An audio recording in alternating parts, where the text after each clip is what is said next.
वाले सभी दोस्तों को अस्सलाम वालेकुम। दोस्तों आज की इस वीडियो में हम सैर करने वाले हैं जनूब मगरबी एशिया में मौजूद एक इस्लामी मुल्क इराक की। वो इराक जिसकी सरजमीन पर इंसानियत के ठेकेदार अमेरिका ने बेगुनाह इंसानों का बड़ी बेदर्दी से कत्लेआम किया। मैं आपको इस मुल्क की तारीख, वक्त के साथ बदलते हालात और सद्दाम हुसैन की जिंदगी के चंद वाकयात से भी रोशनास करवाऊंगा।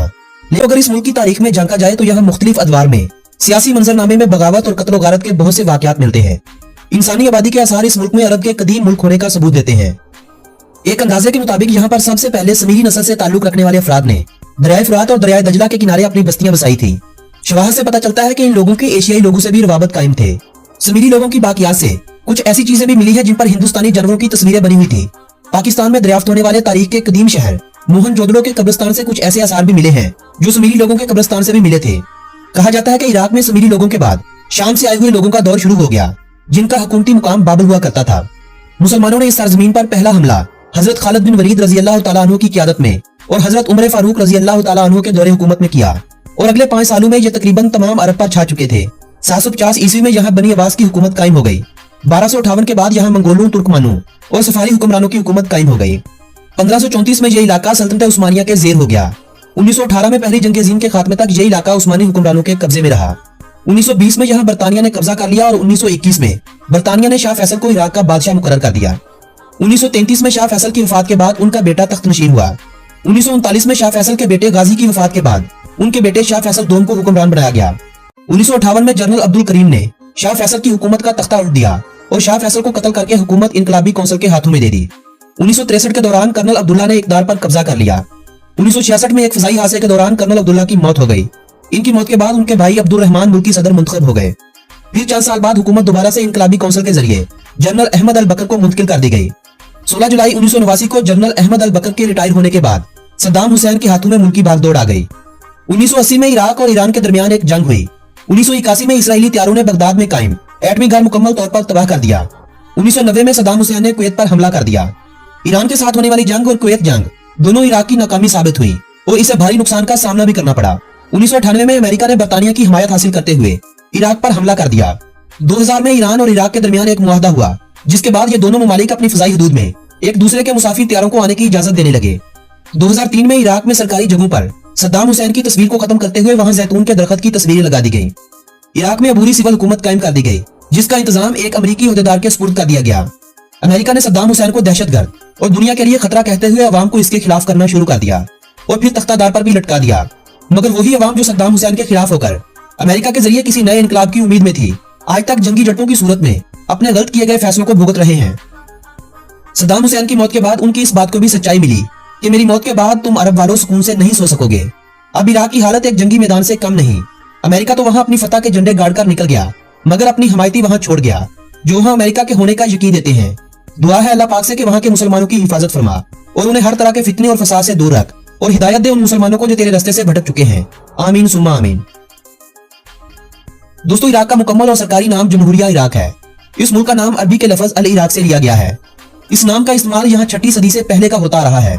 इस मुल्क का कुल रकबा 4,33,072 मरबा किलोमीटर है। इस मुल्क का 89.9% खुश्की जबकि 1.1% रकबा पानी से भरा हुआ है। अपने रकबे के एतबार से इस मुल्क का शुमार पूरी दुनिया में 58वें नंबर पर होता है। इस मुल्क की आबादी 3,72,00,002। बगदाद इस मुल्क का दारुल हुकूमत है जबकि इसी शहर बगदाद को इस मुल्क का सबसे बड़ा और अजीम शहर होने का एजाज हासिल है। इराक का परचम 3 रंगों सुर्ख, सफेद और स्याह रंग पर मुश्तमिल होता है। इस परचम पर अल्लाह अकबर तहरीर किया होता है। अगर हम इस मुल्क के महल्ले वकूफ की बात करें तो इस मुल्क के मशरक की जानब ईरान, मगरिब की जानब उर्दन और शाम, शुमाल की जानब तुर्की और जुनूब की जानब सऊदी अरब और कुवैत आते हैं। इस मुल्क को किसी भी अतराफ से समुद्र नहीं लगता।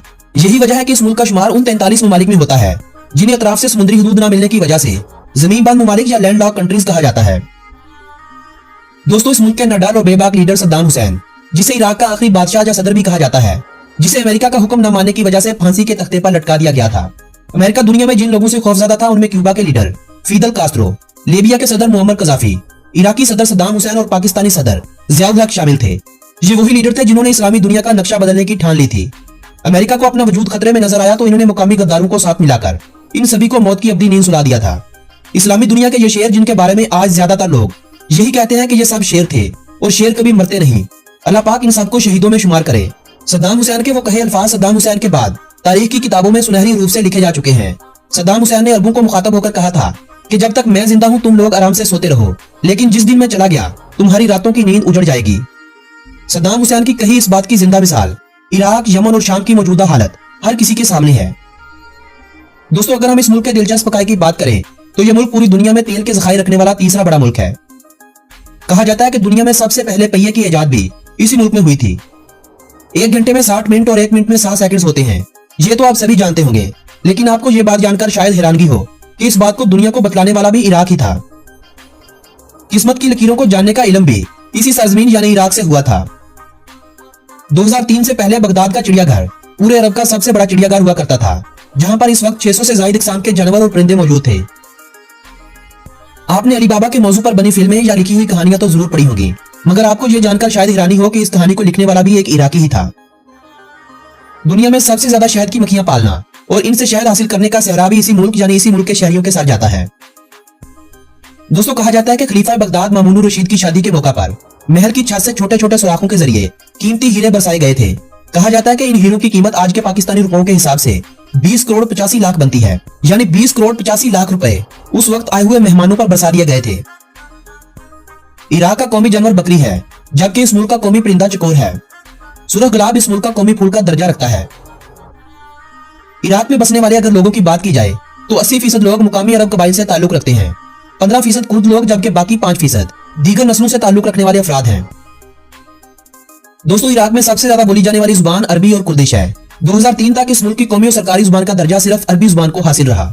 जून 2003 में कुर्दिश जुबान को इस मुल्क की दूसरी सरकारी जुबान का दर्जा दिया गया। मुल्क में दीगर ज्यादा बोली जाने वाली जुबानों में शीकी, मेंडेक, आर्मेनी, सार्सियान और फारसी जुबान अहम तरीन जुबानें हैं। इस मुल्क की 99% आबादी मुसलमान है।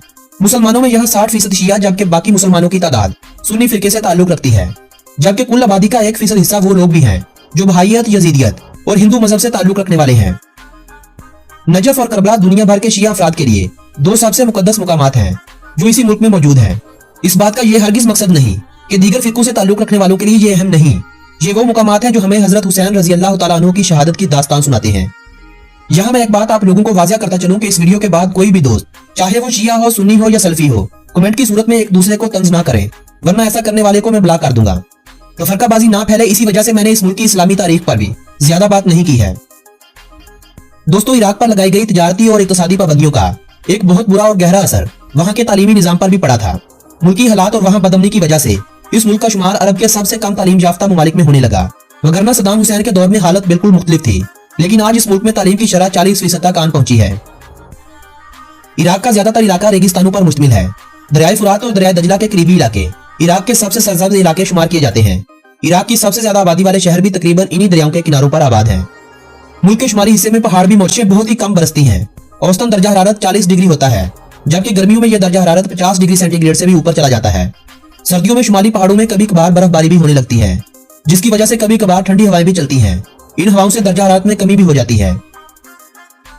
इराक की मईशत का ज्यादातर इन्हिसार तेल की पैदावार पर है। यही वजह है कि तेल की एक्सपोर्ट ही की वजह से यह मुल्क अपनी मईशत का 95% हिस्सा गैर मुल्की करेंसी की सूरत में हासिल करता है। अमेरिका के वहां हमलों के बाद से हालात ये हैं कि मुल्क की आबादी का 30% लोग बेरोजगार हो चुके हैं। मुल्क की मईशत तबाह बर्बाद हो चुकी है। एक अंदाजे के मुताबिक इस मुल्क में 2000 से ज्यादा तेल के कुएं हैं, मगर जब अक़वाम मुत्तहिदा की जानिब से इस मुल्क पर पाबंदियां लगाई गई तो तेल की पैदावार 85% कम हो गई थी। 2003 में सद्दाम हुसैन की हुकूमत के खात्मे के बाद इन सभी पाबंदियों को खत्म कर दिया गया, जिनका फायदा आज तक अमेरिका उठा रहा है। इराक की करेंसी को इराकी दिनार कहा जाता है। किसी वक्त में अपनी करेंसी की एक बहुत बड़ी वैल्यू रखने वाले मुल्क का आज ये हाल है कि एक पाकिस्तानी रुपए के बदले में 8.5 इराकी दिनार हासिल किए जाते हैं। इराक में साफ पानी का भी एक बहुत बड़ा मसला है, जो अभी तक किसी से हल नहीं हो सका। देही इलाकों में सिर्फ 77% लोगों को ही साफ पानी मुहैया होता है, जबकि बाकी आबादी दरियाओं का पानी इस्तेमाल करने पर मजबूर है। एक वक्त था जब इस मुल्क में हर तरह की सेहत की सहूलियात दस्तयाब थी, मगर आज सेहत की सहूलियात यहाँ ना होने के बराबर हैं। अब यहाँ हालत यह है कि 10,000 इंसानों के लिए 7 डॉक्टर्स और 14 नर्सें दस्तयाब हैं। इराक में इंसानों की औसतन उम्र 68 साल के करीब है। 1995 से पहले यहाँ इंसानों की औसतन उम्र 71 साल हुआ करती थी। इराकी लोग कदीम रवायती खानों के साथ साथ आज गैर मुल्की और जदीद दौर के खाने खाने के भी शौकीन नजर आते हैं। 1995 में अरब के दीगर ममालिक में मोबाइल फोन की सहूलियात दस्तयाब होने के बावजूद भी इराकी कौम 2003 तक मोबाइल फोन इस्तेमाल करने से कासी रही थी, क्योंकि सद्दाम हुसैन ने मोबाइल के इस्तेमाल पर वहां पाबंदी लगा रखी थी। लेकिन आज इस मुल्क की 70 से 75% आबादी मोबाइल फोन का बाकायदा इस्तेमाल करती है। फुटबॉल इराक की सबसे मकबूल खेल और इसी खेल को इराक की कौमी खेल का दर्जा भी दिया गया है। इराक की दीगर पसंदीदा खेलों में basketball, weight lifting, body building, boxing, kick boxing और टेनिस शामिल हैं। इराक वक्त के लिहाज से पाकिस्तान से 2 घंटे पीछे है, जबकि इस मुल्क की पाकिस्तान से दूरी 2438 किलोमीटर है। इस मुल्क का कॉलिंग कोड +994 और डोमेन नेम .iq है। अगर आप पाकिस्तानी हैं और आप इस मुल्क में सैर या ज़ियारत की गर्ज से जाना चाहते हैं तो इस्लामाबाद में मौजूद इराकी एम्बेसी से वीजा हासिल करते हुए आप इस मुल्क में बआसानी जा सकते हैं। दोस्तों, ये थी इराक के बारे में दिलचस्प मालूमात पर मबनी खूबसूरत सी वीडियो। अगर ये वीडियो आप लोगों की मालूमात में इजाफे का सबब बनी हो तो इस वीडियो को अपने अजीजों अहबाब के साथ व्हाट्सएप और फेसबुक वाल पर शेयर करते हुए अपनी पसंदीदगी का इजहार कीजिएगा।